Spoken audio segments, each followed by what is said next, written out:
우리 삶에는 때때로 불만과 갈등이 불쑥 찾아옵니다.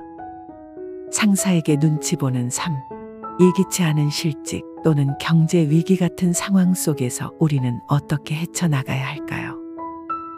이 영상에서는 이러한 도전들을 극복하고 긍정적인 인간관계를 유지하며 진정한 자신의 길을 찾아가는 데 도움이 될 10계명들을 소개합니다.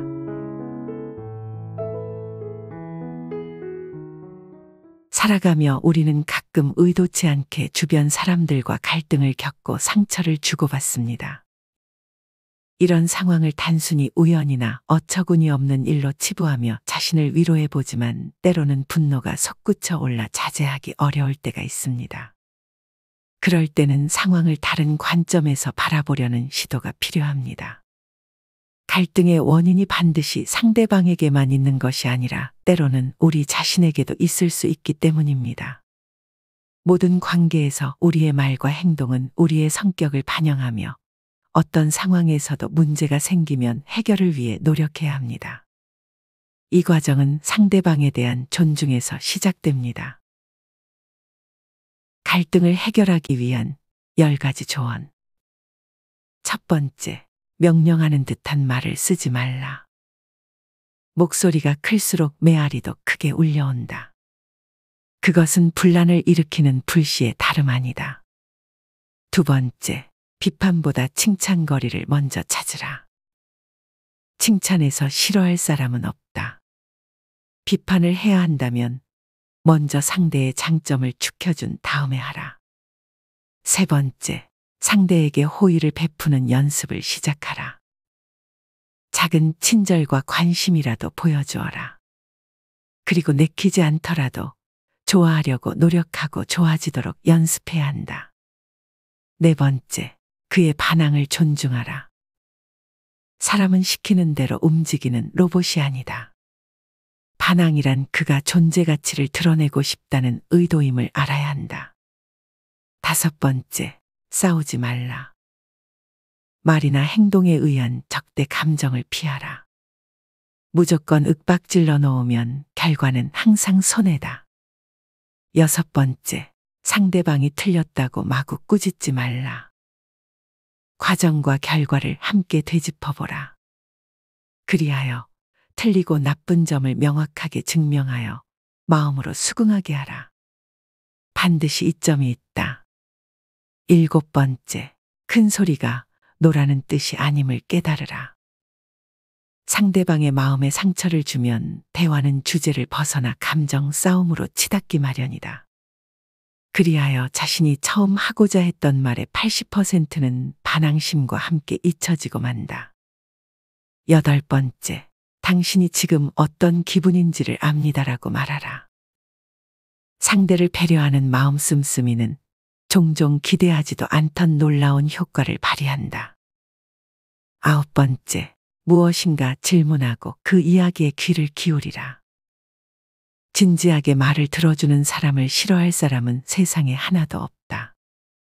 그리고 자신의 말이 끝나면 당신의 말에 귀를 기울일 것이다. 열 번째, 그 상대를 위해 기도하고 용서하라.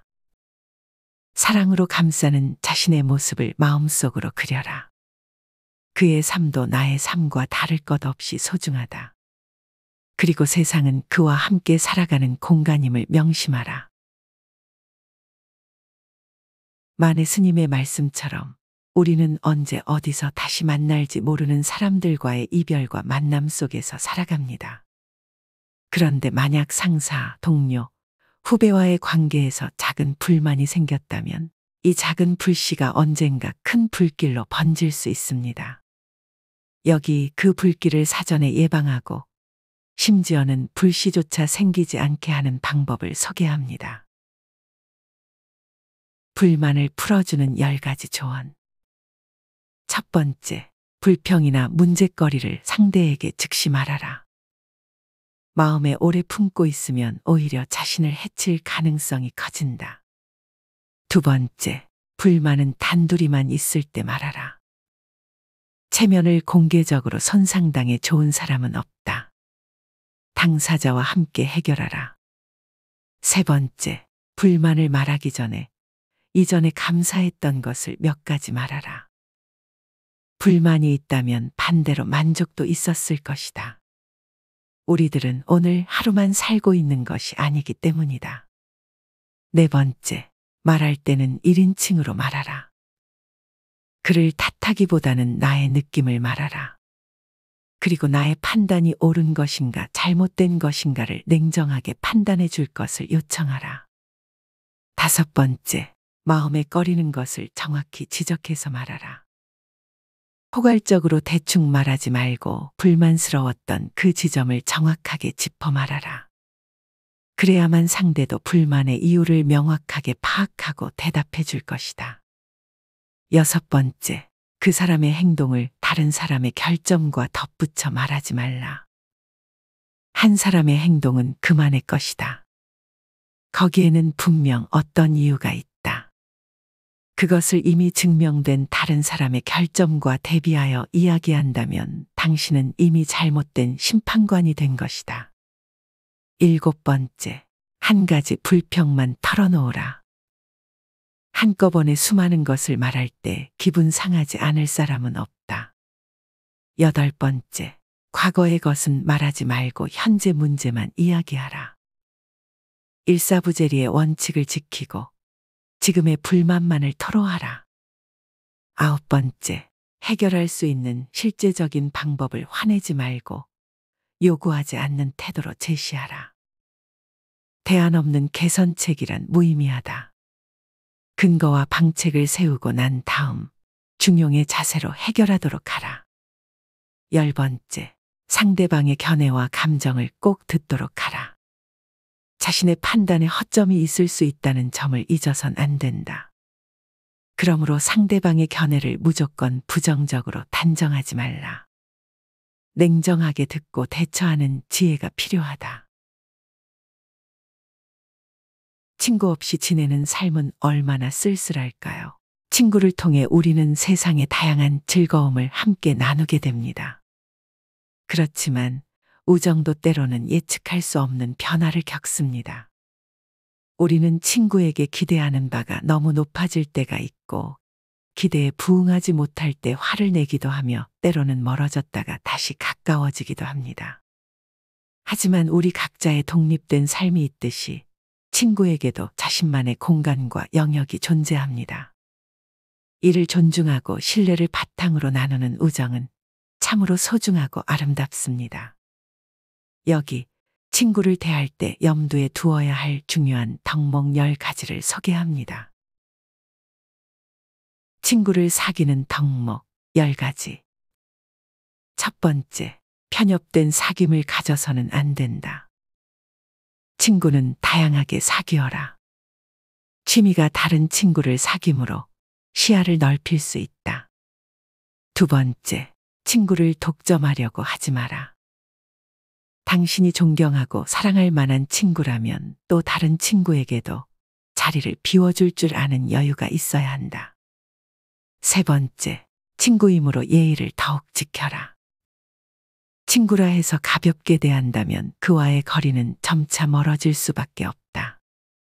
격이 없는 친구란 진실을 나누는 친구이다. 함께 방종하는 관계가 아니다.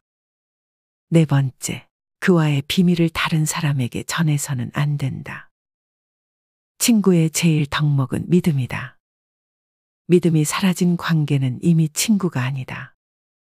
우정을 지속시키는 것은 자신의 책임임을 항상 명심해야 한다. 다섯 번째, 말을 많이 하려고 하지 말고 들어주길 많이 하라. 너무 많은 충고는 추정을 깨뜨린다. 친구의 자존심을 지켜주어야 한다. 그러므로 옛말에 가난할 때 사귄 친구는 잊을 수 없다고 하였다.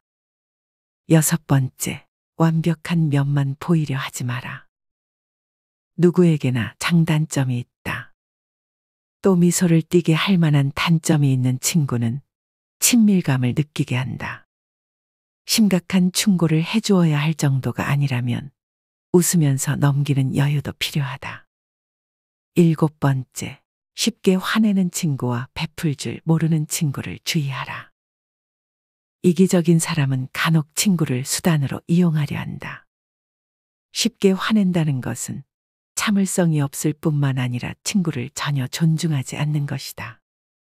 하물며 베풀지 못하고 기생하기에 바쁜 사람이라면 친구로서의 자격이 모호할 것이다. 8번째, 나라는 말을 자주 내세우는 친구를 주의하라. 우리라는 아름다운 말을 쓰는 사람과 사귀어야 한다. 나의 반대는 너라고 하는 그런 이분법적인 논리는 사람을 반드시 아프게 한다. 9번째, 부정적인 언어를 자주 쓰는 친구를 멀리하라. 긍정적인 면을 바라보지 못하는 사람은 쉽게 포기하고 실패한다. 아무리 어려운 상황일지라도 꿋꿋한 마음가짐으로 일어서는 친구를 만나라. 부정적인 사람을 자주 만나면 아무리 명확한 판단력을 갖고 있을지라도 어느덧 당신을 부정적인 사람으로 만들어버린다. 10번째, 외적인 조건보다 마음을 중요시하라. 돈이 많다고 해서, 학벌이 좋다고 해서 좋은 친구가 될 수 있는 것은 아니다. 따스한 마음을 가진 사람, 가진 것을 나눌 줄 아는 사람, 아플 때 손길을 내미는 그런 마음을 가진 사람을 찾아라. 그가 바로 진정한 친구이다. 우리가 사회에서 살아가면서 가장 중요하게 여겨야 할 것은 무엇일까요? 여러 요소가 있겠지만 인간 관계의 중요성을 강조할 필요는 거의 없을 정도입니다. 서로의 마음을 열고 교감하는 것은 매우 의미 있고 필수적인 일입니다. 인간 관계의 10계명. 첫 번째, 말을 걸어라. 즐거운 인사말보다 더 이상 멋진 것은 없다. 두 번째, 미소를 보내라. 찡그리는 데는 얼굴 근육이 72개 필요하고 웃는 데는 단 14개가 필요하다. 세 번째, 그의 이름을 불러주어라. 사람의 이름만큼 아름다운 음악은 없다. 네 번째, 친절한 마음으로 대하라. 친절만큼 가슴을 따뜻하게 하는 것은 없다. 다섯 번째, 성심성의껏 대하라. 즐거운 마음으로 일을 하면 진심이 우러난다. 여섯 번째, 관대하라. 비판보다는 칭찬이 사람을 넓게 한다. 일곱 번째, 관심을 가져라. 마음만 먹으면 모든 사람과 친해질 수 있다. 여덟 번째, 감정을 존중하라. 사랑과 미움은 종이 한 장 차이에서 온다. 아홉 번째, 의견을 존중하라. 의견은 세 가지가 있다. 당신의 의견, 상대방의 의견, 가장 올바른 의견. 열 번째, 봉사하라. 세상에서 가장 가치 있는 일은 남을 위해 일하는 것이다. 좌절과 위기의 시대라고 해서 포기할 수는 없는 일이다. 한강의 기적을 이루었던 민족이므로 다시 찬란한 미래를 맞이해야 할 때이다. 그 방법은 여러 가지가 있지만 그 중에 눈에 띄는 것이 바로 대림 엔지니어링 김병진 회장이 제시하는 샐러리맨의 성공학이다. 그는 직장 생활 28년의 경험을 바탕으로 샐러리맨에게 필요한 덕목을 역설로 풀어내어 샐러리맨들에게 깊은 공감을 주었다. 역설의 경제 10계명. 첫 번째, 사람을 믿지 말라. 약속을 지키지 못한 상대방의 인간성을 탓하지 말고 피치 못할 사연 때문일 것이라고 이해하는 편이 낫다. 무턱대고 믿었다가 나중에 배신감을 느끼는 것보다 인간적이다. 상황이 바뀌면 사람도 변하게 마련이다. 사람을 믿지 말고 그 사람이 어떤 예상치 못한 행동을 할 수밖에 없는 환경에 주목하라. 두 번째, 일단 일을 버리고 보라. 제 아무리 치밀하게 준비하고 계획해도 100% 완벽할 수는 없다. 결정적인 찬스를 노리다 슈팅 한 번 못 해보는 한국 축구의 고질병을 되풀이하지 말자. 하다 보면 안 될 수도 있고 될 수도 있다. 무조건 시도부터 하고 보라. 세 번째, 자신의 약점을 활용하라. 장점은 가만히 내버려 두어도 제 몫을 한다. 승부는 약점을 어떻게 활용하느냐에 따라 결정된다. 약점을 숨기려고 애써본들 아무런 소용이 없다. 차라리 떳떳하게 약점을 드러내고 정면 승부를 걸어보라. 네 번째, 배수진을 치지 말라. 도망갈 구멍이 없는 배수진은 곧 죽음이다. 죽기 살기로 싸운다고 반드시 이기는 것은 아니다. 최악의 상황에서도 빠져나갈 수 있는 구명선을 항상 준비해 두어야 한다. 목숨이 붙어 있다면 기회는 반드시 온다. 다섯 번째, 요행에 의지하라. 가장 위험한 것이 가장 안전하다. 실패할 확률이 99.9%라 해도 나머지 0.1%의 가능성을 믿고 몸을 던질 수 있는 결단이 필요할 때도 있다. 단, 안전이나 환경과 관련된 사안은 예외이다. 여섯 번째, 막히면 기다려라. 급할수록 기다릴 수 있는 여유가 필요하다. 스스로 애쓰지 않아도 세상은 다양한 이유로 변화하게 되어 있다. 막히면 뚫릴 것이고 두드리면 열릴 것이라는 느긋한 마음을 가져라. 일곱 번째, 원리 원칙을 무시하라. 세상에 절대적인 원칙은 없다. 오랜 타성에 젖어서 원칙인 것처럼 보일지 모른다.